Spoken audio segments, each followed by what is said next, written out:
Hello friends, आज मैं explain करने वाला हूँ द मम्मी मर्डर्स मूवी को। तो कहानी की शुरुआत में हम देखते हैं एक लड़की को जो अपना काम कर रही होती है कि तभी उसके पास एक आदमी आता है और उसे कुछ ऐसा लग रहा होता है कि मानो उसे कोई पीछा कर रहा है और उसके घर में ज़बरदस्ती घुस आया है। लेकिन कमाल की बात होती है यहाँ पर कोई नहीं होता और फिर हमें सीन सुबह का दिखाया जाता है जहाँ पर एक ऑफिसर आकर उसी घर में तहकीकात कर रहा होता है कि आखिर वह लड़की रातों रात कहाँ पर गायब हो चुकी है। ऑफिसर बहुत ज़्यादा ढूंढता है बट उसे कोई भी नहीं मिलता। फिर लड़की उसे मिलती है तो वह बहुत ही बुरी हालत में होती है। फिर हम देखते हैं एक न्यूज़ रिपोर्टर को जिसका नाम एलेक्सिस होता है। एलेक्सिस इस घटना का पता लगाना चाहती थी कि आखिर यह कौन कर रहा है, क्योंकि शहर में पिछले हफ्ते ही कम से कम 10 से 20 लोग गायब हो चुके हैं। तभी उसका शक जॉय नाम के आदमी पर जाता है और वह उसे पूछताछ के लिए बुलाती है। वह उससे कुछ मुलाकात करती है और उसके इंटरव्यू में उसे कुछ शक होता है क्योंकि वह बहुत ही अजीब सी बातें कर रहा था।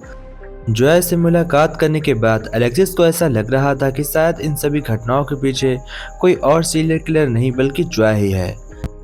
फिर हम देखते हैं एक छोटे बच्चे को जो गार्डन में बैठकर रो रहा होता है कि तभी उसके पास एक आदमी आता है और वह उससे कहता है कि तुम जाकर अपनी मॉम से मिल सकते हो। फिर वह छोटा बच्चा हॉस्पिटल में जाकर अपनी मॉम को देखता है तो वह बहुत ही बुरी हालत में होती है। दरअसल अभी पिछले हफ्ते फिर एक लड़की लेडी गायब होती है जिसकी भी इतनी बुरी हालत हो चुकी है। जो भी किलर इन लेडीज को गायब करता है वह उसे छोड़ते वक्त एक जिंदा लाश बना देता है। अलेक्सिस को जॉय के ऊपर शक होता है, इसलिए वह उसे दोबारा अपने पूछताछ के लिए बुलाती है। वह उसका इंटरव्यू फिर से लेती है। दूसरे इंटरव्यू में वह उसके काफ़ी नज़दीक पहुंच जाती है और उससे कुछ पर्सनल सवाल पूछने लगती है। तभी हम देखते हैं कि जब वह उसने पहला मर्डर किया था तो वह अपनी कहानी अलेक्सिस को सुनाने लगता है और वह बताता है कि उसने पहले मर्डर कैसे किया था और किस तरह से किया था।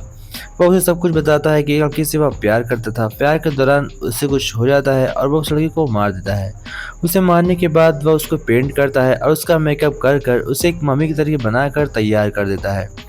यह सुनने के बाद अलेक्सिस को लग रहा था कि यह सब जॉय झूठ बोल रहा है और मजाक में बोल रहा है, लेकिन यह घटना सच में होती है। फिर जॉय देखता है कि अलेक्सिस उसकी बातों पर विश्वास नहीं कर रही है तो वह अलेक्सिस को एक और घटना सुनाता है। वह उसे एक और लेडी के बारे में बताता है जिससे वह प्यार का नाटक कर कर उसे मारता है। वह उसे सब कुछ बता रहा होता है, अपनी एक एक करके सभी घटनाओं की, उसने कैसे सभी लड़कियों को गायब करके अंजाम दिया उनकी मौत तक। फिर वह बताता है कि वह फिर से एक लड़की से प्यार करने लगा था और एक रात जब वह दोनों अकेले थे तभी उसने उस लड़की को भी गला दबाकर मार दिया और फिर उसे एक मम्मी की तरह बनाकर पुलिस के हवाले कर दिया। यह सब सुनकर अलेक्सिस अपने चार्ट में लिख रही होती है। अपने नोट में सब कुछ लिखने के बाद वह कहती है कि अब तुम आगे क्या करने वाले हो। तभी जॉय कहता है कि मेरा कोई प्लान नहीं है, क्योंकि मैं जो प्लान कर रहा हूँ वह होने के बाद ही बता सकता हूँ, पहले बताने का कोई मतलब नहीं बनता है।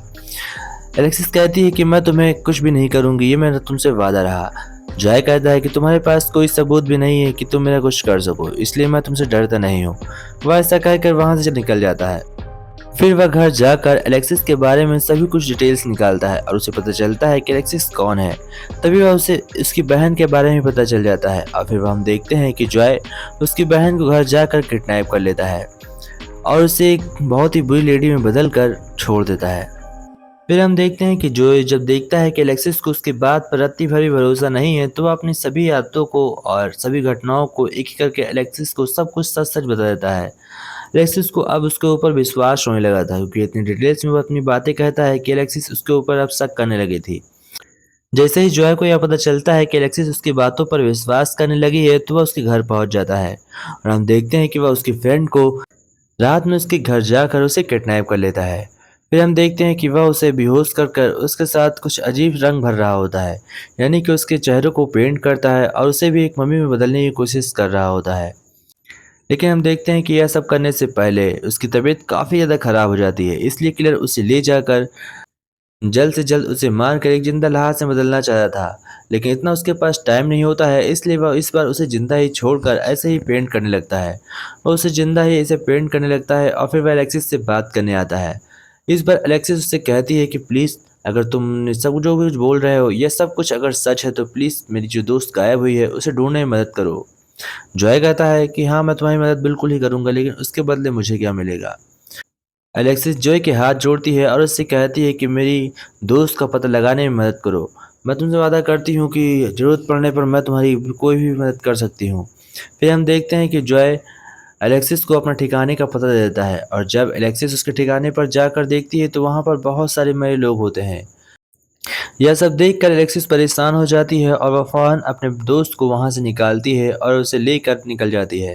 फिर हम देखते हैं किलर एलेक्सिस को मारने के लिए वहाँ पर आ रहा होता है, लेकिन एलेक्सिस के पास उसकी दोस्त होती है और जो बहुत ही बुरी हालत में होती है। वह उसे देखकर ज़ोर-ज़ोर से रो रही होती है और तभी पुलिस ऑफिसर को कॉल करती है कि उसे लेने के लिए फ़ौरन वहाँ पर कोई आ जाए।